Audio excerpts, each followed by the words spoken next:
이스라엘은 여리고성을 점령하였습니다. 그것은 이스라엘이 잘하여서 얻은 결과가 아니었습니다. 요단강을 건너면서 하나님의 은혜로 건넌 것처럼 여리고성을 함락하는 것도 하나님의 은혜로 이루어진 것입니다. 그들은 자신들 앞에 견고하게 서 있는 여리고성 앞에서 그것이 무너지는 것을 보았습니다. 자신들이 아무것도 하지 않았는데 그렇게 된 것입니다. 그렇게 여리고성을 점령하였던 이스라엘이 이번에는 여리고성보다도 더 작은 아이성을 공격하였습니다. 하지만 오히려 그 앞에서 도망쳐 나왔습니다. 그리고 그 과정에서 많은 사람들이 죽었습니다. 이스라엘 특히 여호수아는 그 일을 심각하게 받아들였습니다. 또 우리 가운데 어떤 일이 발생했을 때 그거에 대해서 별로 비중을 안 두고 그냥 행하는 사람이 있는데, 근데 여호수아는 아이성에서 진 것을 아주 심각하게 받아들인 것입니다. 여호수아는 하나님 앞에서 이스라엘의 죄가 무엇인지 물었습니다. 왜 패배하였는지 그것을 물은 것입니다. 그리고 하나님께서 말씀하신 것을 정직하게 순종하였습니다. 여호수아는 이스라엘의 죄를 발견하였고 그 문제를 해결하는 과정 가운데서 하나님과의 관계를 다시 회복하였습니다. 그리고 우리가 오늘 살펴보는 말씀처럼 이스라엘이 다시 공격하였습니다. 그리고 승리하였습니다. 그 후에 하나님께서 이스라엘에게 말씀하신 장면을 우리가 살펴볼 것입니다. 첫째, 승리의 기쁨을 감사의 제단으로 가져가십시오 라는 제목입니다. 먼저 이스라엘은 여리고성보다도 더 작은 아이성을 처음 공격하였을 때 하나님께 그 전쟁에 대해서 묻지 않았습니다. 하나님 어떻게 할까요? 라고 묻지 않았던 것입니다. 그러나 관계를 회복한 후에는 하나님께서 그들에게 말씀하여 주셨습니다. 그 말씀을 들었습니다. 하나님 말씀을 들을 수 있다는 것이 얼마나 큰 복입니까? 이것을 너무 신비한 것으로 여기지 않기를 소망합니다.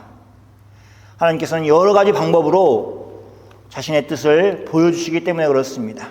성경을 읽으면서, 찬양을 하면서, 기도하면서 하나님을 가까이 할 때 하나님의 말씀을 들을 수 있습니다. 복된 삶입니다. 하나님의 말씀에 순종한 이스라엘은 아이성을 점령하였습니다. 그렇게 점령하여서 승리할 수 있었습니다. 오늘 우리는 이스라엘 백성들이 구체적으로 어떻게 승리하였는가, 어떻게 싸웠는가 하는 것에서 살펴보는 것이 아닙니다. 오히려 이스라엘이 승리한 후에 어떻게 행동하였는가를 살펴보면서 승리 후에 어떤 준비를 우리가 해야 되는가 하는 것에 대해서 그 본문을 살펴볼 것입니다. 우리는 주변에 성공한 사람들을 봅니다. 그러나 매번 성공하는 것이 아니라는 것을 우리는 쉽게 알 수 있습니다. 매번 성공하는 것이 어렵습니다. 예를 들면 프로야구에서 10번 나와서 3번 안타를 치는 사람을 좋은 선수라고, 뛰어난 선수라고 얘기합니다. 야구를 잘 모르는 사람은 이럴 겁니다. 아니 10번 나와서 안타를 3개밖에 못 치는데 뭐가 그게 좋은 선수냐 이렇게 말할 것입니다. 그런데 실제로 오면 프로야구에서 3할을 친다 하는 것은 굉장히 잘하는 것입니다. 그런 사람들이 별로 없습니다. 그런데 프로야구 선수의 성공 확률보다도 더 낮은 성공 확률을 우리가 현실에서 봅니다. 그러니까 넘어지는 것이 너무 당연한 거죠. 그리고 성공하는 것이 이게 내 힘이 아니라 하나님의 힘으로, 다른 사람의 힘으로 그렇게 된 것이라고 하는 겸손함을 우리가 다 가져야 됩니다. 더 큰 문제는 어렵게 얻었던 그 성공을 지키지 못하고 다시 또 넘어지는 것입니다. 여호수아서는 성공 그 이후의 삶에 대해서 하나님이 이스라엘에게 무엇을 지시하였는가를 보여주고 있습니다. 그리고 그 가르침을 따라서 준비할 때 성공 이후의 삶이 복된 삶이 될 수 있다는 것을 우리에게 보여주고 있습니다. 이스라엘은 아이성 전투에서 승리를 거두고 기뻐하였습니다. 그리고 그 감격으로 하나님께 감사하며 감사의 제단으로 나아갔습니다. 여호수아 8장 30절의 말씀입니다. 그때에 여호수아가 이스라엘의 하나님 여호와를 위하여 에발산에 한 제단을 쌓았으니, 여기서 그때는 이것을 얘기한 것입니다. 이스라엘이 아이성을 점령한 후에 그때를 얘기하는 것입니다. 이스라엘이 승리를 거둔 후에 가장 먼저 하였던 일은 에발산에 제단을 쌓은 것입니다. 그 제단을 하나님을 위하여 쌓은 제단이었습니다. 백성은 그곳에서 여호와께 제물을 드렸습니다. 예배를 하였습니다. 이스라엘은 하나님께 감사의 제사를 드렸습니다. 이것은 자신들이 거둔 승리가 하나님의 은혜로 이루어진 것이라는 것을 고백하는 행위였습니다. 우리가 실패하면 그 원인을 찾는데 자신에게서 찾는 사람들이 별로 없습니다. 다른 사람에게, 환경에 그 원인을 돌리는 것이 쉽게 볼 수 있습니다. 쉽게 남 탓을 하고 진짜 실패의 원인을 발견하기를 싫어합니다. 이거 발견하려고 노력하지 않습니다. 더 나아가 하나님을 원망합니다. 직접적으로 하나님을 비난하지는 않더라도 그 원인을 하나님이 책임지셔야 된다고 그렇게 하나님을 간접적으로 비난합니다. 우리가 연말 될 때마다 연예인들이 수상하는 것을 볼 수 있습니다. 연예의 대상이든 그런 것을 주는 것입니다. 그 영광을 하나님께 돌리는 모습을 우리는 가끔 볼 수 있습니다. 그것은 결코 쉬운 일이 아닐 것입니다. 우리가 그 자리에 서보지 않았기 때문에 왜 하나님께 영광을 안 돌려? 이렇게 생각하지만 그 자리에 서는 것, 상이 크면 클수록, 그 자리에 많은 사람들이 있으면 있을수록 더 많이 떨릴 것입니다. 그런데 그 순간에 자신의 모든 영광이 하나님으로부터 온 것이라고 고백하는 것을 볼 때 그 상보다 더 귀한 신앙을 가졌음을 우리가 확인할 수 있습니다. 우리는 승리할 때 그 승리의 감격을 가지고 하나님께 나아가서 감사의 예배를 드릴 줄 아는 사람들이 다 되기를 소망합니다. 하루를 마치고 침대에 누워 작은 승리를 한 것을 되새기면서 그 승리보다도 하나님을 더 감사함으로 찬양하는 우리 모두가 되기를 소망합니다. 작은 것에 감사할 때 하나님께서 더 큰 은혜를 우리에게 베풀어 주실 것을 믿습니다. 두 번째, 승리의 순간에 말씀의 기준을 다시 세우십시오.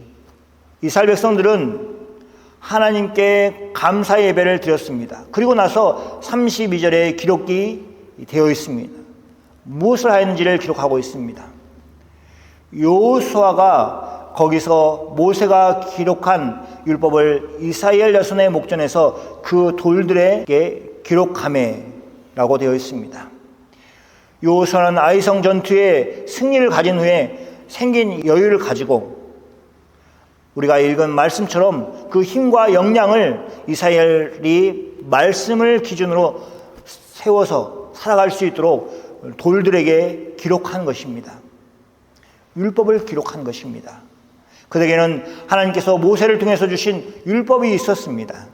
그들은 그 율법을 제단에 사용하였던 그 돌들에게 기록하였습니다. 그 돌들은 쇠 연장을 사용하여서 부드럽게 면을 다듬은 돌이 아니었습니다.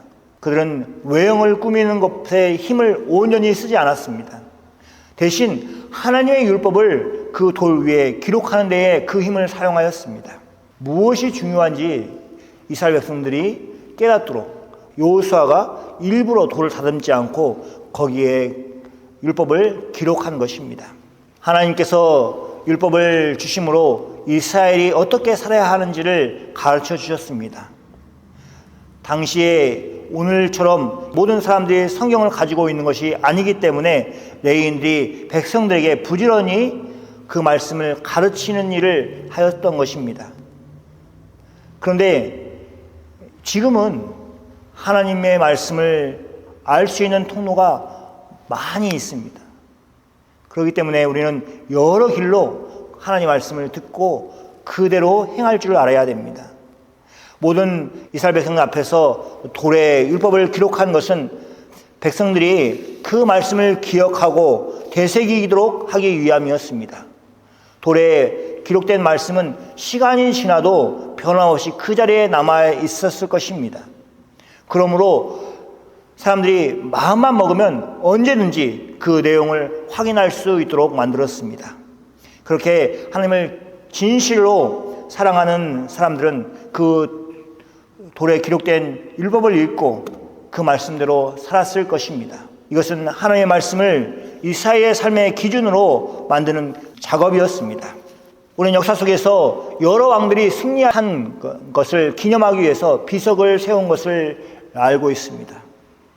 왕들은 전쟁에서 승리하고 그 승리를 기념하기 위해서, 축하하기 위해서 자신이 어떤 노력을 기울여서 그 전쟁에서 승리하였다는 그 사실을 후대의 모든 사람들이 알 수 있도록 돌에 기록해 놓았습니다. 사람들이 보이는 큰 돌에 그 내용을 적어 놓았습니다. 그런데 이스라엘 백성들이 아이성에서 승리한 후에 자신들의 승리를 기념하는 비석을 세우지 않았습니다. 오히려 자신들의 승리를 주신 하나님의 율법을, 하나님께서 주신 율법을 기록해 놓은 비석을 세웠습니다. 그렇게 그것을 자신과 자신의 후손들에게 삶의 기준으로 삼는 노력을 기울였습니다. 이스라엘은 승리를 주신 하나님께 감사를 드리는 것에 그치지 않고 또한 승리의 감격에 취해서 시간을 낭비하지 않았습니다. 어리석게 행동하지 않았습니다. 오히려 힘이 있을 때에 하나님의 율법의 삶의 기준이 되도록 그렇게 세우는 역할을 행하였습니다. 이스라엘은 하나님의 율법이 삶의 기준이 되도록 그렇게 세움으로 인해서 앞으로도 승리하는 그런 삶을 살기를 소원하였던 것입니다. 우리도 하나님의 말씀이 기준이 되는 삶을 살고 그로 인해서 계속 승리하는 성도들이 되기를 소망합니다. 세 번째, 승리의 자리는 축복과 순종의 길로 확정하십시오. 여호수아는 하나님의 율법을 돌에 기록하는 것에 멈추지 않고 율법의 모든 말씀들을 낭독하여 이스라엘 백성들에게 듣게 하였습니다. 그러니까 단지 먼 후대까지 남아있으라고 돌에 기록하는 것만에 그친 게 아니라 지금 승리의 기쁨 가운데 감격스럽게 하고 있는 모든 사람들에게 하나님의 말씀을 낭독하였던 것입니다. 그 결과 이스라엘 백성들에게 축복과 순종의 길에 확고하게 서도록 그렇게 만들었습니다. 33절에 이렇게 말씀하고 있습니다. 율법의 모든 말씀을 낭독하였으니 여호수아가 그렇게 하였습니다. 여호수아는 모든 이스라엘 백성들 뿐만 아니라 그들과 함께하였던 이방인들까지 모든 사람들에게 여호와의 레위 사람 제사장들 앞에 있게 하였습니다. 백성들을 절반은 그리심산에, 절반은 에발산에 있게 하시고 그리고 듣게 하였습니다. 여호수아가 모든 백성 앞에서 낭독하였던 내용은 율법책에 기록된 모든 말씀이었습니다. 그 안에 축복과 또 그것을 지키지 않았을 때의 저주의 내용들이 포함되었습니다. 여호수아가 낭독하여 축복과 저주의 말씀을 이스라엘이 앞으로 어떤 길을 걸어가야 할지를 말하고 있습니다. 축복과 저주에 관한 하나님의 말씀을 듣고 깨닫는 것이 중요합니다. 만약 우리 앞에 두 길이 선택의 길이 있다면 한 길은 축복의 길이고 다른 한 길은 저주의 길이라면 누구나 축복의 길을 선택할 것입니다. 그런데 사람들은 이 길이 축복의 길인지 이 길이 저주의 길인지 그 내용을 알지 못하고 있습니다. 우리도 가끔씩 세상의 기준에 맞춰서 살면 되는 거지라고 생각하고 하나님이 제시하신 축복의 길과 저주의 길을 바라보지 못하고 또 알지 못하고 살아갈 때가 있을 것입니다. 여호수아가 이스라엘 백성들에게 낭독하였을 때에 그 낭독은 축복의 길을 선택하도록 강요하고 거기에 확신을 주는 말씀이었을 것입니다. 여호수아는 율법을 낭독함으로 이스라엘 백성들에게 축복의 길을 선택하라고 이끌었던 것입니다. 그리고 그 축복의 길은 결국 하나님의 말씀에 순종하는 삶으로부터 이루어진다는 것을 깨달았습니다. 축복과 순종이 분리되어서 생각할 것이 아니라 하나로 연결되어 있습니다. 축복할 때 축복이 오는 것은 순종할 때 축복이 오는 것이고 순종의 결과는 축복인 것입니다. 이제 말씀을 정리하겠습니다. 여호수아는 이스라엘이 아이성을 점령하고 승리의 기쁨 가운데 있을 때에 영적인 지도자로서 그들을 하나님께 감사하는 자리로 그렇게 이끌었습니다. 그래서 하나님께 감사의 제사를 드렸던 것입니다. 그뿐 아니라 이스라엘 앞에서 하나님의 율법을 도래 기록하게 함으로써 하나님의 말씀이 그들의 삶의 기준이 된다는 것을 다시 한번 보여주었습니다. 그리고 마지막으로 율법을 낭독함으로 이스라엘이 하나님의 축복을 받는, 축복의 길을 걷는, 또 그리고 순종의 길을 선택하면서 살도록 이끌었던 것입니다. 사랑하는 성도 여러분, 우리도 승리 이후에 그 힘을 세상에 만족을 주는 것, 세상에 자랑을 주는 것에 이용하지 말고 하나님께 더 가까이 나아가는 데에 사용할 줄 아는 지혜로운 사람이 되기를 소원합니다. 승리 순간마다 감사의 제단을 쌓고 말씀의 기준을 다시 확인하고 순종하는 선택을 하여서 축복의 길을 가는 복된 성도들이 다 되기를 예수님의 이름으로 축원합니다. 아멘.